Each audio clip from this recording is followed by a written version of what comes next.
Brought to you by NBC bearing, भारताची पहिली bearing उत्पादक। आज भारतीय जनता पार्टी महायुतीची बैठक झाली। शिवसेनेकडनं उदय सामंत, संजय राठोडजी, आशिष जयस्वालजी तीनही मंत्री त्या ठिकाणी होते। सोबतच अकोला, अमरावती, नागपूर आणि चंद्रपूर या जिल्ह्यातील ज्या शिवसेनेच्या नेत्यांना समन्वयाची जबाबदारी दिली ते सर्व या बैठकीला होते। आणि या बैठकीमध्ये चारही महानगरपालिकेमध्ये भारतीय जनता पार्टी, शिवसेना, महायुतीचा निर्णय झाला आहे। जवळपास अंतिम होत आला आहे।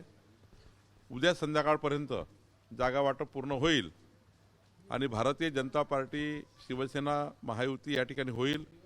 सोबतच अकोल्यामध्ये राष्ट्रवादी सोबत येण्याचे संकेत आहे आणि अमरावतीमध्ये युवा स्वाभिमान रवी राणाजी यांचा पक्ष आमच्या सोबत येण्याचा प्रयत्न आहे आणि चंद्रपूरमध्येही राष्ट्रवादी काँग्रेस सोबत येऊ शकतं अशी स्थिती आहे। तर मला असं वाटतं की चारही ठिकाणी महायुती जवळपास निर्णय होईल। नागपूरमध्ये मात्र भाजपा सेना महायुतीचाच विचार झाला आहे। अजून राष्ट्रवादीची कुठली चर्चा सध्या सुरू झाली नाही। त्यामुळं महायुती महाराष्ट्रामध्ये जी होते आहे त्यामध्ये विदर्भातही या चारही महानगरपालिकेला महायुती होईल अशी स्थिती आहे। बावनकुळे साहेब, आज चंद्रपूर संदर्भातही बैठक झाली। गेल्या काही दिवसापासून जे वाद सुरू होते त्या अनुषंगाने वरिष्ठ नेत्यांनी तुमच्या नेतृत्वामध्ये बैठक पार पडली, काय ठरलं आहे त्यामध्ये? सुधीरभाऊ मुनगंटीवारच्या मार्गदर्शनाखाली ही निवडणूक होणार आहे आणि या निवडणुकीमध्ये आमचे हंसराज भैया अहिरजी सोबतच या निवडणुकीचे निरीक्षक म्हणून चैनुभाऊ संचेती असणार आहे। या निवडणुकीचे प्रभारी अशोकराव नेते आणि निवडणूक प्रमुख किशोर जोरगेवार असणार आहे आणि त्यामुळं या ठिकाणी सुधीर मुनगंटीवारजी, हंसराजजी अहिरजी या दोघांच्याही त्या ठिकाणी नेतृत्वामध्ये आणि खास करून सुधीरभाऊला जबाबदारी दिली आहे।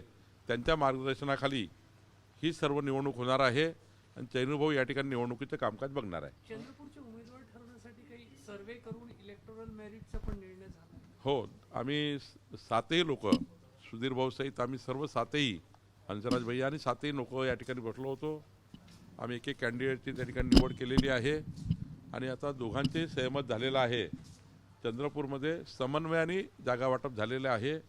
नक्कीच उद्यापर्यंत किंवा परवापर्यंत यादी जाहीर होईल। ही सगळी जागा वाटप म्हणजे निर्णय होत असताना काही चढ उतार होते का? कुठे काही नाही, काही शाब्दिक चकमकी झाल्या नाही, चर्चा झाल्या। चर्चेमध्ये मार्ग निघाले। जर चर्चेमध्ये शाब्दिक झालं असतं आणि काही अजून काही वेगळं झालं असतं तर एवढा वेळ बैठक थोडी चालली असती। 3 तास 3.5 तास चंद्रपूरची बैठक झाली। त्यामध्ये काही खमंग चर्चा झाल्या पण काही अशा वाकड्या तिकड्या चर्चा झाल्या नाही। मला असं वाटतं याच्यातून मार्ग निघाला। सुधीर भाऊ यांच्याबद्दल आपल्या चेहऱ्याचे भाव आणि घेतलेला पॉज बरंच काही सांगून जातं। नाही, काही शाब्दिक नाही, खमंग चर्चा झाली ज्यामध्ये सर्वांनी एकमेकांनी आपलं मत मांडलं। तो अधिकार सर्वांचा आहे मत मांडण्याचा, त्यातून मात्र मार्ग निघाला आहे।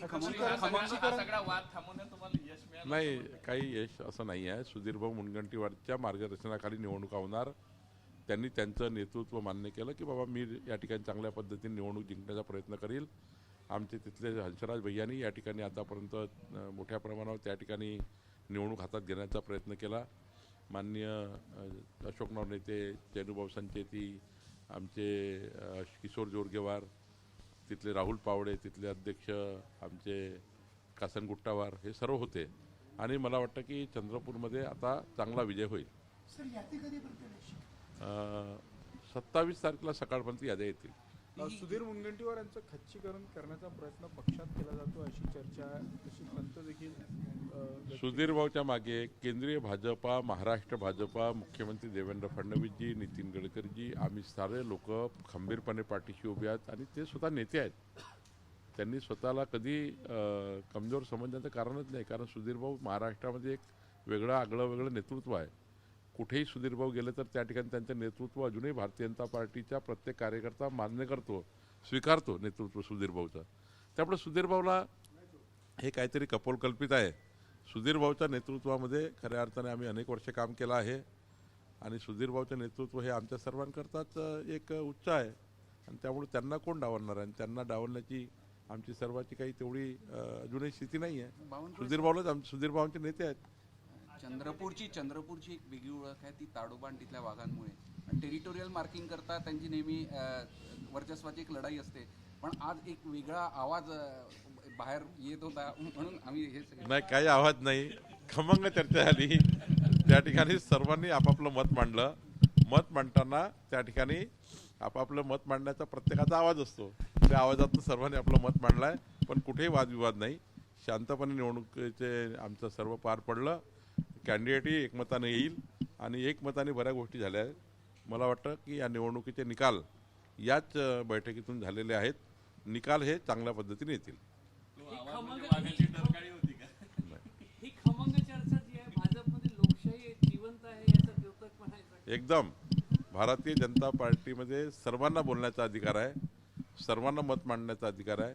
सर्वांनी आपापले कॅन्डिडेट सुचवले, काही ठिकाणी एकमत झालं आणि 27 तारखेपर्यंत सर्व हे मान्य केलं सर्वांनी. जे पार्टी कॅन्डिडेट ठरवले ते आम्हाला मान्य. प्रश्न आहे, लोकसभेत सुद्धा चंद्रपूरलाच कुठेतरी भाजप मागे पडलेलं आहे. आत्ता झालेल्या निवडणुकीमध्ये सुद्धा चंद्रपूरच मागे पडलेलं भाजप दिसत आहे. हे वारंवार मागे पडण्यामागचे कारण काय वाटतं आपल्याला? नाही, आता शेवटी प्रत्येक निवडणुकीचं गणित वेगळं आहे. नगरपालिकेमध्ये काही ठिकाणी आम्ही कमजोर पडलो, कमी पडलो, पण मला वाटतं आता महानगरपालिकेत मात्र चांगल्या पद्धतीने यश मिळेल. प्रत्येक निवडणुकीचं विश्लेषण वेगळं असतं, प्रत्येक निवडणुकीचे कॅन्डिडेट वेगळे असतात, प्रत्येक निवडणुकीचे अजेंडा वेगळा असतो. या निवडणुकीचा मात्र आता अजेंडा वेगळा आहे. चंद्रपूर शहरामध्ये भाजपा महापौर बसावा, तिथे भाजपाची सरकार यावी याकरता सर्वांनी प्रयत्न सुरू केलेले आहे आणि जनतासुद्धा आमच्यासोबत आहे. Brought to you by NBC bearing, भारताची पहिली बेअरिंग उत्पादक.